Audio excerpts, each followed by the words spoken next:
so much contradictory information, and it's very difficult to work out. This is the problem I'm facing. Exactly which way we should go. Well, I'm not convinced that the work is as urgent as this report suggests. So perhaps we should... Oh, come on. The building is practically falling down. Sorry, Lynn. I don't think Tan had finished. We'll get to you in a minute. Sorry. As I was saying, perhaps we should get a second opinion before we spend any money. Thank you, Tan. What's your opinion, Walter? Well, as far as I'm concerned, it's a question of safety. So I think we should go ahead. Are you suggesting that someone could get hurt? In my opinion, yes. If you ask me, there is a serious risk of an accident. And it's not a recent problem.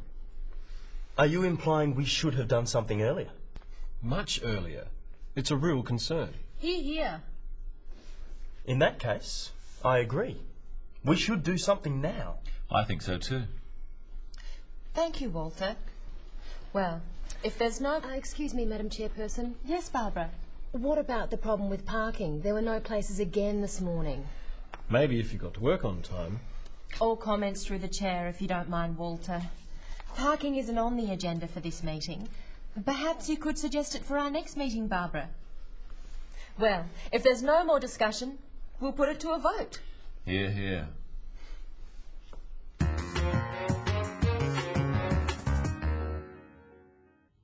Today, we're looking again at meetings.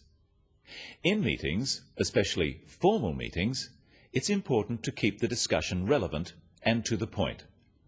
So we're looking at some words and phrases that a chairperson might use to stop irrelevant discussion and interruptions. We're also looking at ways of stating an opinion and agreeing or disagreeing. First of all, notice how Tan states that he doesn't agree with the report. Well, I'm not convinced that the work is as urgent as this report suggests. Tan says, I'm not convinced. He means he disagrees with the report. But by saying he's not convinced, he's leaving himself open to another point of view. Let's look at some phrases you can use to express disagreement. I'm afraid I'm not convinced. I don't entirely agree. I'm not sure about that. I can't agree with you there. I don't think that's quite correct. Notice that all of these ways of disagreeing are polite. If you use stronger terms of disagreement, it can sound rude or argumentative. Well, I'm not convinced that the work is as urgent as this report suggests. So perhaps we Don't should... be ridiculous. Excuse me? When disagreeing, the speaker normally also gives a reason for their opinion and may use an expression showing that it is their opinion. Listen to Walter. Well, as far as I'm concerned, it's a question of safety. So I think we should go ahead. Are you suggesting that someone could get hurt? In my opinion, yes. Let's practice some phrases you can use to introduce your opinion about something. In my opinion, as far as I'm concerned, if you ask me, the way I see it is this. And of course, you can simply state, I think, or I believe. Notice that Tan asks for clarification of the point Walter makes. He wants to make sure he understands what Walter is saying.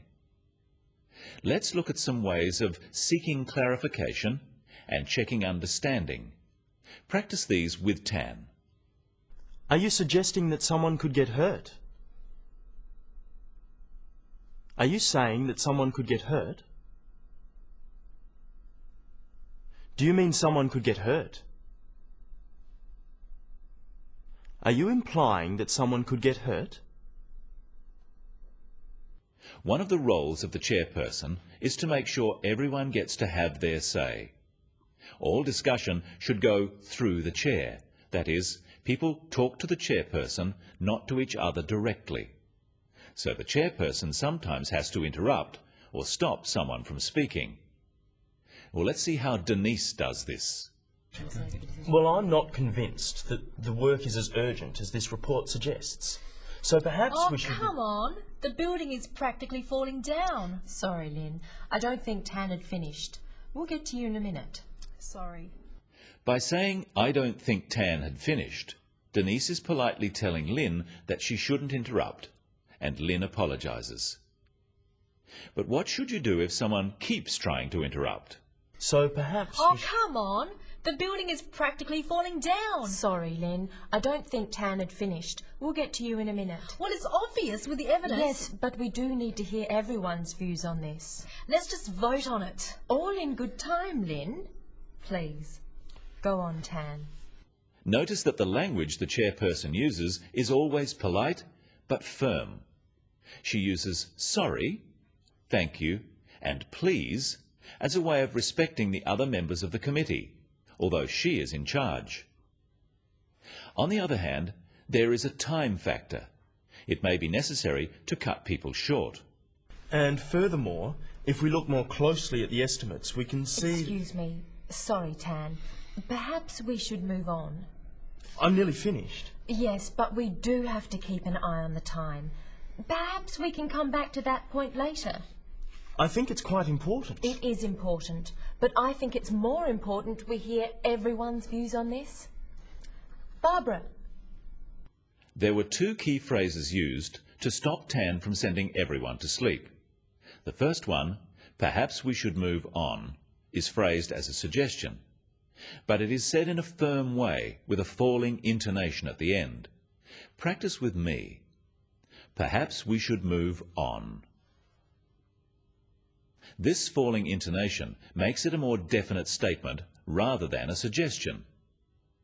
The second one was put as a reason for moving on, that time is short. Notice the emphasis on the word do and practice after me. We do have to keep an eye on the time. Remember, we said the discussion has to be relevant. What do we do if someone makes an irrelevant comment? What about the problem with parking? There were no places again this morning. Maybe if you got to work on time. All comments through the chair, if you don't mind, Walter. Parking isn't on the agenda for this meeting. Perhaps you could suggest it for our next meeting, Barbara. When Walter makes a comment directly to Barbara, Denise says, "All comments through the chair, if you don't mind." This is a way of reminding Walter of correct meeting procedure. All comments through the chair means he must speak to the meeting, not directly to one person at the table. Denise suggests that parking isn't on the agenda for this meeting. But so that Barbara doesn't feel bad, she suggests it could be discussed at another time. Finally, we've looked at disagreeing. Let's look at ways of agreeing with a point. Are you implying we should have done something earlier? Much earlier. It's a real concern. Hear, hear. In that case, I agree. We should do something now. I think so too. Agreeing is simpler than disagreeing, as you don't have to state a reason. Repeat these phrases after me. I agree. In that case, I agree. I'll go along with you. I couldn't agree more. That's right. I concur. Absolutely. Let's review some of the other important expressions we've looked at in today's episode. I'm afraid I'm not convinced. Are you suggesting that someone could get hurt? I can't quite agree with you there. As far as I'm concerned, it's a question of safety. Perhaps we should move on. We do have to keep an eye on the time. When giving opinions in a meeting, it's important to use phrases such as, in my opinion, from my point of view, or I think, instead of just stating your opinions as facts.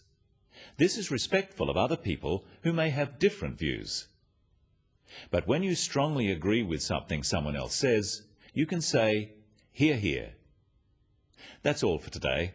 See you next time on The Business of English.